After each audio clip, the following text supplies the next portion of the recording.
Thank you, moderator. Thank you, Dr. Nazneen, and thank you, special guests. Um, I think what I like to actually start by saying is that, in my view, lots of discussions have happened so far regarding how much cost it will cause for the country in terms of the trade point of view, in terms of the business context or for the different sectors. So I think there are lots of estimates, there's lots of data are already there. Of course, CPD has started these kinds of estimates in early 2018, before the first recognition from the UNCDP. And gradually this has evolved over time. I think it is time to look into more on the institutional point of view. I think I would like to focus more on the institutional part. And of course, WTO, international institutions are of course of more importance in this context. So what we already knew, and this is the reality, is that we will graduate. And definitely by 2026 and afterwards, we will be the LDC will be the developing country. So we need the preparation, and that preparation should come from the government institutions side, from the private sector, as well as from the international bodies. As Dr. Nazneen mentioned about the WTO, let me go rather reverse order, as Dr. Nazneen mentioned.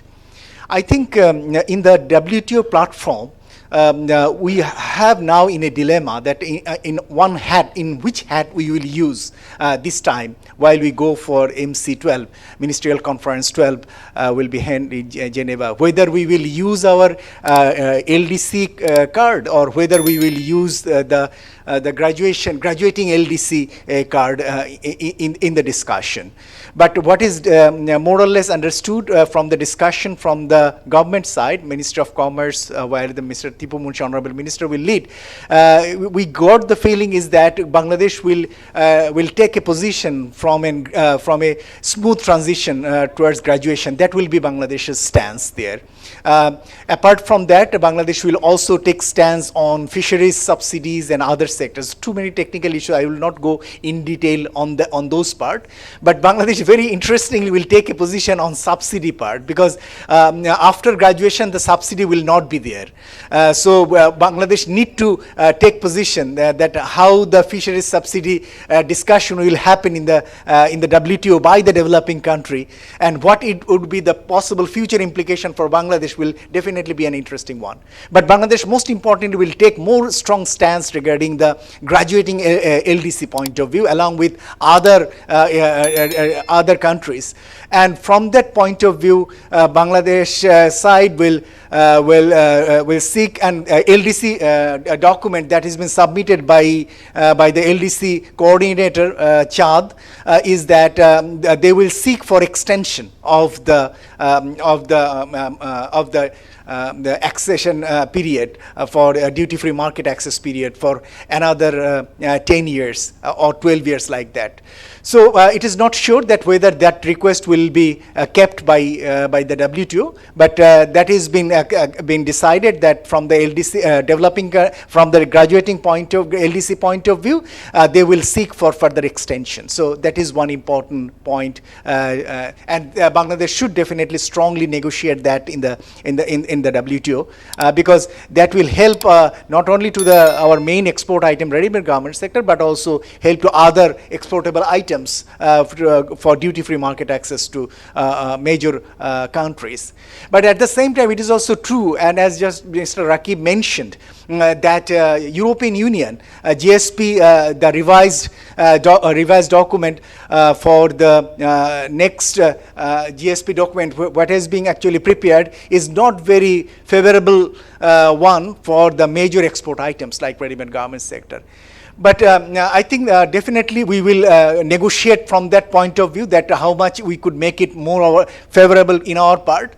But most importantly, I think it is time to take position that Bangladesh should actually take a position that it should go more from this preference-based market competitiveness towards more on efficiency-based market competitiveness. I think you should take that stance. We are not, we do not like seek these kinds of nitty-gritty supports for a longer period of time, and we will just keep our competitiveness based on that. We don't need that, because our export sector is competitive, particularly the garment sector is competitive, and that's why they are actually doing, without any support, they are doing very good in US market. Because US has stopped providing duty-free market access in 2005, and we don't have any much problem there. And even after the Rana Plaza, while USA has temporarily suspended the GSP facility there, though RMG was not there, there is no such a reputational challenge in our export to the US market. So why we're actually worrying about that? Rather, I think the most important suggestions comes from a forward-looking point of view, to have a bilateral or the regional trade negotiations, trade agreements. That is the future, and we should actually look into that direction. I think major associations will take necessary position there. ABCCI is there, and they have under the new president, Mr. Jashimide, they are taking a very proactive stance regarding these kinds of things. So I think BGME also, I found that BGME also take a more proactive stance in this point of view. So FTA is a very important point of view, and I really appreciate from Yujiro Ando, Mr. Ando-san, that even Japan is also actually talking about a FTA with Bangladesh. Thanks to Japan for being a developed country, giving that offer to Bangladesh, because developed countries don't have any stake to have a FTA with a country like Bangladesh, but they are actually offering us to that. So I think government should strongly consider of these kinds of proposals of bilateral or regional or sub-regional trade agreements. But that should not be only on products. Definitely, sometimes it should extend to services, and sometimes it should also include to investments. So sometimes for country, it may have a PTA, some preferential type. For example, for some countries, sometimes it could be an FTA, and sometimes it could be a comprehensive economic partnership. So we have to keep open and be prepared for that. But for that of global level discussion platform now comes to domestic level. Are we prepared? Our institutions are ready. For example, these kinds of negotiations should be done by the Ministry of Commerce. Are the Ministry of Commerce is ready to start negotiation of a country like Japan, who has lots of these kinds of bilateral FTA agreements? So we need that kinds of institutional mechanism within the ministry, that they could actually go for that kinds of bilateral FTA negotiation with a country like Japan. So we need the database, we need the negotiator.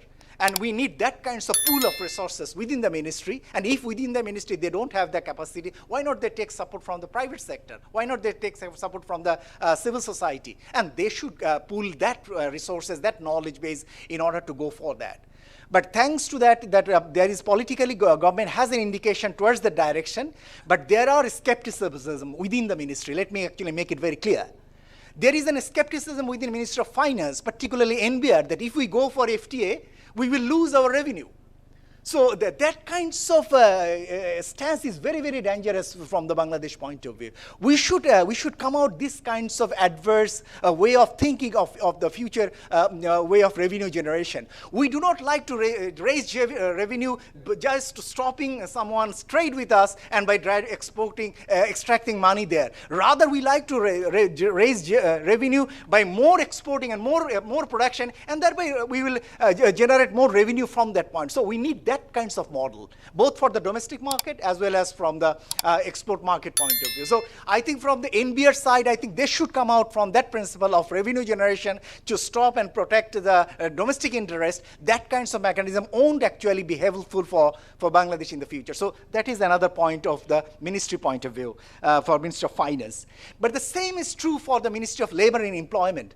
Do I have 2 minutes? 2 minutes, okay. If because always before Nazneen was in this chair of UN, both we are actually participating in different platforms, and we always seek for time. And myself and Nazneen are always sought time that we need more time. But anyway, I will complete it by 2 minutes. But what about the Ministry of Labor? Because labor standards and the environmental standards will be very, very important after graduation. And our garment sector has done fine. But what about other sectors? Our garment sector is not alone. What about the other sectors regarding their labor standards? Because Bangladesh will not be actually be viewed only from the one sector point of view. Rather, it will be a comprehensive outlook of reviewing Bangladesh's UN guiding principles. So what is our preparation on that front? So that is an important point. And most importantly, for the small-scale industries, which are always suffering for lack of compliances. So how to make them compliant for that? So that is another issue. What about our environmental sustainability point of view? Are the leather sector ready? Are the other textile sector is ready for being compliant in terms of the environmental sustainability point of view? Those will be our future targets, and we should actually target for that.